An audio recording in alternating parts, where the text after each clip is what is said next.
J'ai fait mon premier million quand j'avais 20 ans et je vais t'expliquer un principe ultra important qui est la valeur de l'argent. C'est un terme qui t'a sûrement été dit par tes parents et je vais t'expliquer pourquoi c'est un scam énorme, que c'est bullshit et que c'est une mentalité qui va te garder pauvre.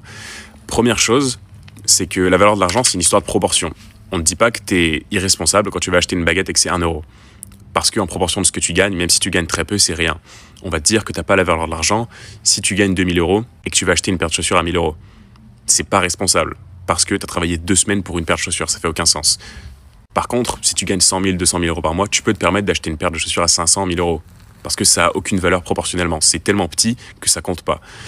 La deuxième chose, c'est que une personne qui a de l'argent, qui est en quête d'en avoir, qui comprend les mécanismes de l'argent, qui a un peu d'éducation financière, value pas de l'argent de la même façon que quelqu'un qui n'en a pas et qui est bloqué dans la rat race à gagner 2000 euros par mois. Quelqu'un comme moi, qui a fait plusieurs millions et qui value plus son temps que l'argent, si je vais au barbeur et que j'ai 20 minutes d'attente, je vais dire au mec de se lever en échange de 50 balles pour que je commence ma coupe maintenant. Et quelqu'un qui est pauvre va dire « t'as juste perdu 50 balles ». Non, j'ai gagné 20 minutes. Et pendant les 20 minutes, je peux partir plus tôt, faire des choses productives et gagner plus d'argent. Et la différence majeure, elle est là. D'un côté, il y a quelqu'un qui pense que j'ai perdu 50 euros et moi, je me suis acheté 20 minutes. Je m'en fous de la valeur intrinsèque du billet où il y a marqué 50.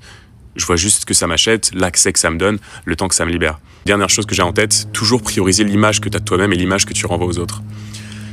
Parking VIP à Dubaï, je regarde mon portefeuille, j'ai que 500 dirhams, ce qui fait 125 euros. À ton avis, qu'est-ce que j'ai fait ? Est-ce que j'ai rien donné au valet ou j'ai donné 125 euros, qui est beaucoup trop pour un valet ? Je veux dire, ok, il a fait 5 mètres avec ma voiture, il mérite de l'argent, cool. Est-ce qu'il mérite 125 euros ? Non, c'est un peu abusif. Mais je lui ai donné, avec un grand sourire, comme si ça me dérangeait pas. Et je me sentais bien à propos de moi-même, il m'a fait un grand sourire, prochaine fois que j'y retourne, il m'accueille avec le sourire, il garde bien ma voiture, ce genre de truc. J'aurais pu garder mes 125 balles, et qu'est-ce que j'aurais fait avec dans tous les cas ? J'aurais rien fait de plus avec, je me serais juste senti... tu vois, il y a une énergie négative qui t'entoure après avoir fait ce truc, et tu sais que t'as déçu un mec. Parce que quoi qu'il arrive, il aurait attendu un type, et tu lui as pas donné. Je préfère toujours avoir un peu moins d'argent plutôt que de passer pour un mec gradin que je suis pas.